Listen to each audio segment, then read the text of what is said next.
Hi friends, welcome to the channel Learning R is Fun. In the last videos we have seen the basic R graphics, and in this video we will be covering the ggplot2. ggplot2 package is part of the Tidyverse packages, and it is helping us to prepare various kinds of charts in a easier and modular approach. Basically we have come to this ggplot2 stage now with the development of the graphic system over the years, and it started way back in 2005. Now it's very stable, and HTML widgets and leaflet, digraph and network D3 etc. they provide interactive capability to the ggplots, and ggvis basically incorporates the interactive aspects and web integration, and that is the latest. So but we will be dealing with ggplot2 only, and that is sufficient for most of our data science explorations. There are two important landmarks we have to see. One is the Grammar of Graphics by Wilkinson in 2005, in which he has explained how individual components of the graphics have to be attended and then how they can be integrated. The same thing has been worked upon, and Hadley Wickham in 2010 has brought out that this can be done in a layered approach. So layered approach, when we say, it means the data layers and then the scales, quad systems and faceting and theme, all these things can be applied just like you see in the picture anatomy of the human being, that you have various systems like digestive system etc., and then you have the bones, you have the muscles, and then you have got the nerves, and then all of these layers make the human being. In the same way, in a ggplot2 you have important aspects. Essential is data, and based on that you have aesthetics. In the aesthetics you have x coordinate, y coordinate, and then size, shape etc. These aesthetics have to be visualized. Therefore we have got a requirement of geometric objects which are called as geomes. So you should at least have one geome and aesthetics and then data. These layers form the plot, and the geomes have individual attributes. Say for example, if you got a line, you have a line type, and the size, you have got a point, you can have size. Shape, it can be a circle, it can be a triangle etc. Color, all these things have to be given through the AES mapping, and we can see some example like geom point, geom line, geom box plot etc. There, all these geoms can be seen using geom underscore, and then in the RStudio you will be given the complete list, or you can use the help.search function also. And we add all the geoms one by one to the plot by using plus, like we are using pipe symbol in the deploy R, filter, selection etc. We do work on the data by using pipe. Here we do the work on the basic plot by using plus. This we should remember. And then there are scales. Scales, when we say, see we have a color, and that color we want to apply at various gradients. Similarly we want to give some shape, and that shape we want to give some smaller and bigger depending on a particular attribute of the data. So these are basically shapes, scales, and the scale functions are generally having this format: scale underscore aesthetic underscore type. I have given one example: scale underscore color, then continuous. This is a function. It can be scale underscore color underscore discrete also. Like that for color we have for other aesthetics also. This helps us to modify the plot in a better manner. You can see how exactly we go about doing this plot. You have a blank chart in which we got the x and y axis, and then we got the labels for them. Then we add points to that. When we add points, we get the next stage. We get the chart almost you can say decipherable at this stage, but then the charts require some fineness. So what we do, we add colors based on some variables. The individual points are all classified, And then we have to give some legend so that people can understand. And after you give legend, then the points are more understandable. But that alone is not sufficient. Sometimes we need what is called faceting. In faceting, we look at the variables in their own chart. Once we do faceting, again we can apply theme. Once we apply theme, we are able to get better charts. So that's how we build our charts. Lastly, we'll just see one more aspect. ggplot function can be used in 3 different fashions. You can use the function simply and then add AES later. That means when you have multiple data frames, then we can use this last version. And if you are having one data frame and then you want to give aesthetic subsequently, then you give ggplot df plus. This format we can use. Or another format is we know for sure that this is the data frame and these are the aesthetics for all the layers which are going to come. Then we can use ggplot df, then aesthetics also we can give. Then we can add layers. These layers will inherit all the aesthetics which are defined already in the ggplot main function. With this background, let's go to RStudio. We have got the script for today's session as usual in the editor.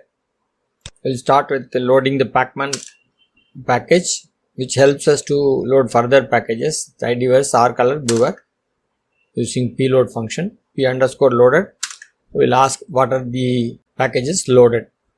So we are able to see dplyr has been loaded, tidyverse, tibble, ggplot2, which is the subject of today. We'll start with a simple blank plot, ggplot. Data is iris. Iris we have seen is 3 species: petal length, petal width, sepal length, sepal width. These are the parameters. So ggplot has been created, but nothing is seen. We have to tell what is x, what is y, then the scales can be drawn. So that is our next step. So since we have said x is sepal length, we are seeing sepal length, and the limits 5 to 8 has come. Basically, it has found out what should be the proper scale to depict all the values. Similarly, for sepal width also, a suitable scale has been taken, 2 to 4.5. Now, we have to add title and x-axis labels, which can be done in 2 ways. One is using simple labs function. And now, labs function, you can give title, subtitle, y, x, caption, everything. And then this whole labs function is to be added to the ggplot with a plus. Now here, if you see ggplot, inside this we have given data. Okay. Then we have given AES function where x and y we have given. Now this time what we will give? Same thing, x and y, ggplot, everything. Now we are adding a layer, the labs layer. Here what we are giving is labs function, parenthesis begin, and then we independently mention the details. So this is one way of doing it. So let me create this. Now I have got the title here, sepal length versus width, subtitle from iris dataset. From iris dataset has come, then y, x has come, then learning R is furnished the caption, which is used for some source or something we can use here. Now same thing, this time again I am giving with another set of command, that is here gg title I will use for giving the main title, which we have given here as title, but here in gg title simply you have to give the title, and subtitle you have to say subtitle is what.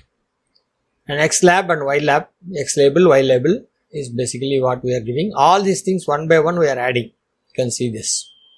So one by one we can run it, but I would run it together. To distinguish this plot with the previous plot, I have just given this name as sepal width. Here it is width, I have given sepal width. That's all. We'll execute this. Now we have got a different plot. Sepal length versus sepal width. Remaining everything is same. I have not given caption, so that caption is missing here. Okay, now we'll move on to the data. Now this time we have not given any geom, therefore no plot is drawn. Now we'll give geom is our geom point. We'll not mention anything, just we'll say geom point. So we get the points. So all the values, all the data available in iris have been plotted, especially supple length and supple width. That's what we have given in the coordinates. Now we'll start customizing. So we can add aesthetics to it. That is, we can add color aesthetics. That is, these things can be given color. How we can give it in different ways? One is giving fixed aesthetics. That means all of them will be given same color. So in GM point, within the bracket, I have given color is violet. Okay. So everything will become violet. The chart is same, just I have given a fixed color for all the points. Now this time, this is not giving much revelation of information across species. So I will say within the AES function only, in the ggplot function, data we have given, then AES function. Okay. X and Y we have defined. Then we will give color is species. Color is species means what? We will take the default colors and apply those default colors one by one to the species. So there are 3 species, so 3 colors from the default palette will be taken and they will be assigned. And then we are adding GM point. That's all. So we'll see what is happening. Now we have seen Setosa, versicolor, virginica. These are the 3 species and colors have been applied to the species. And what color has been assigned to which species is coming by legend here. Automatically it is happening. If you give color a species or to the variable here, then legend is created automatically. Okay. Now what we'll do? Fixed color also we have given. Now we have given varying color depending on the species. Now size aesthetics we will explore. Within this only color we have given, size we will give as 1 and then we will see what happens. Now with one size we are able to see bigger dots here. Another problem here is the size is also coming up in the legend, which is not of any consequence to us. So we don't want this size to come here. So what we do, we don't write this size within this AES function here. We shift it to the GM point. We shift to the GM point and say size is 2. Okay. Let's see what happens. Now we have got it. So we don't have this unnecessary size information here, but the sizes have been changed. And now what we'll do,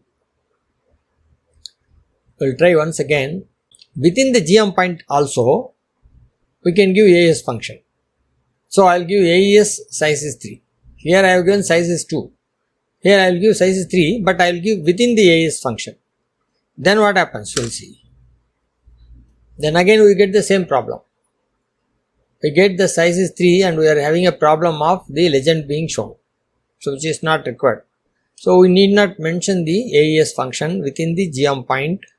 If you do that, then there is going to be an issue. This you have to remember. Okay, we'll move on. Now we'll create the ggplot again. This time color as well as size will be determined by the species. So within the AES function, we'll give color is species and size is also species.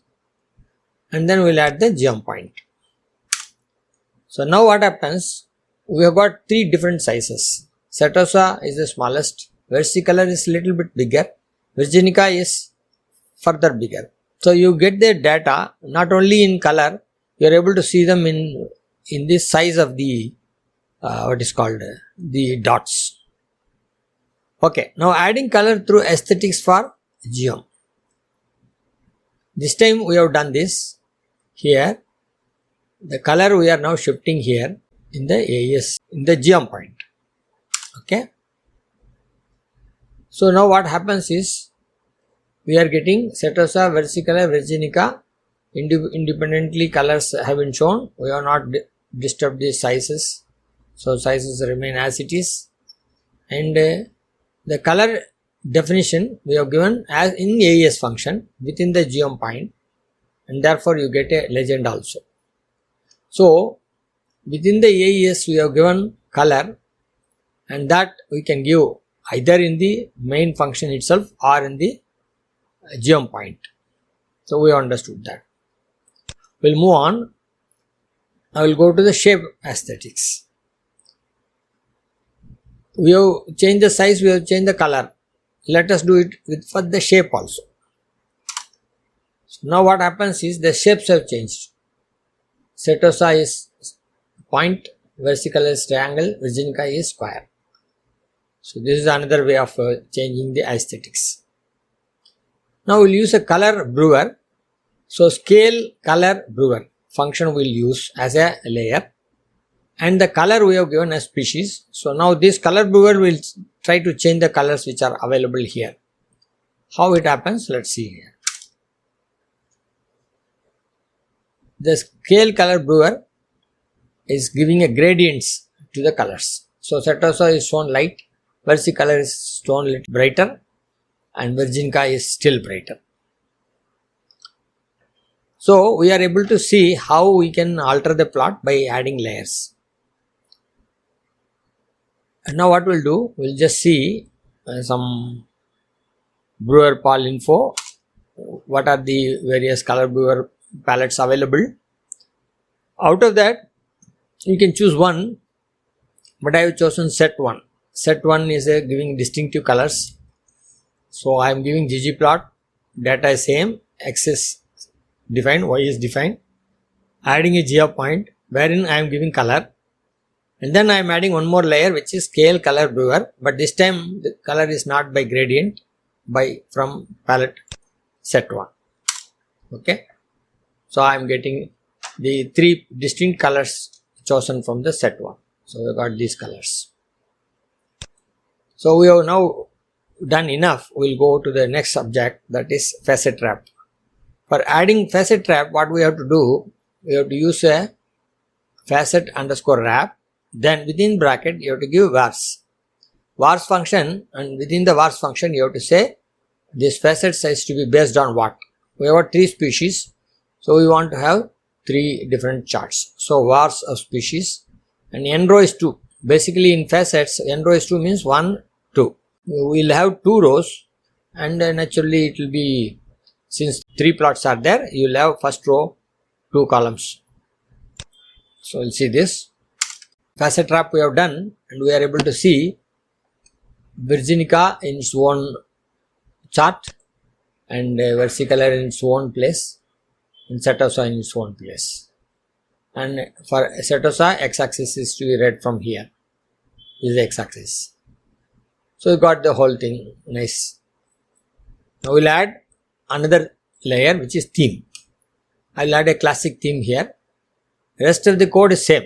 I'm just adding theme classic, right?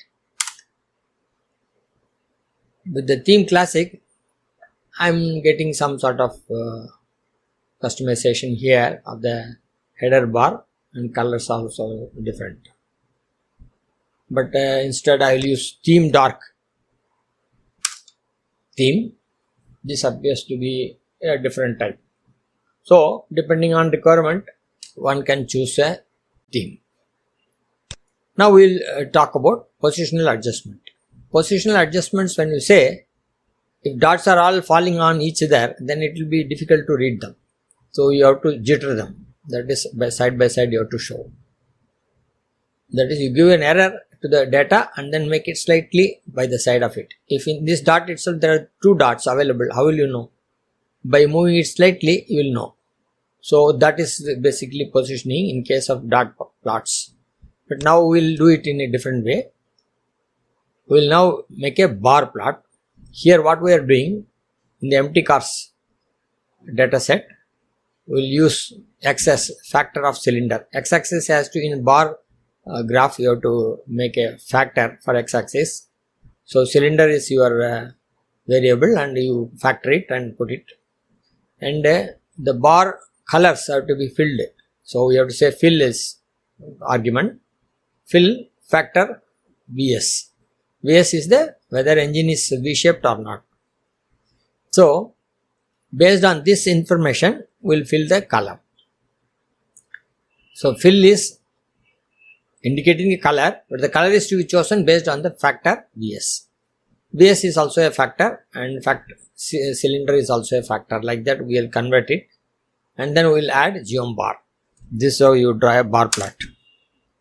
So you drawn a bar plot. Now what happens? For factor 0 we have a orange color. For factor 0, whatever color is applied, that color is now coming up as a stacked bar. But we don't want stacked bars, so we want, let's say, a bar side by side. Then we have to do the positioning. That is done by position dodge function, or giving within the geom bar we can give position is equal to dodge 2. This is a argument we have to specify. Then what you get is a chart like this. Here what basically we are conveying, in the cars which are having number 4 as the cylinder, you have almost 10 cars which are having engine of V shape. In the case of 8 cylinders, almost all of them are non-V shape. Now another factor is, now you see here, for each color the width is fixed, but when it comes to 8, since there is no 1, everything is 0 here, that is all of them are non-V shape engine, so it has occupied the full length. Here you want to depict the same length, then you can use preserve is single argument. That is, in position you say position underscore dot to function and say preserve is single. If you do that, then this becomes a single, the widths of the colors are uniform. If you want the original one, you can use same function, but you have to use total. So here I am getting this. Now we will look at box plots before winding up. Here instead of geom bar I am giving geom box plot, right? And here I am adding something new. That is, I am giving AES aesthetic color, but I am saying sepal dot width is less than 3.2. This is the condition I am giving. So based on that, the color will have to be decided. If it is less than 3.2, one color will be given. Greater than 3.2, greater than or equal to 3.2, then that will be another color. That is the sepal width. So now let us see how R draws this. Now you see in ggplot we have got box plots nicely. For Setosa we have got 2 plots because one is false, another is true. That is sepal width is less than 3.2. If it is true, you have to look at this.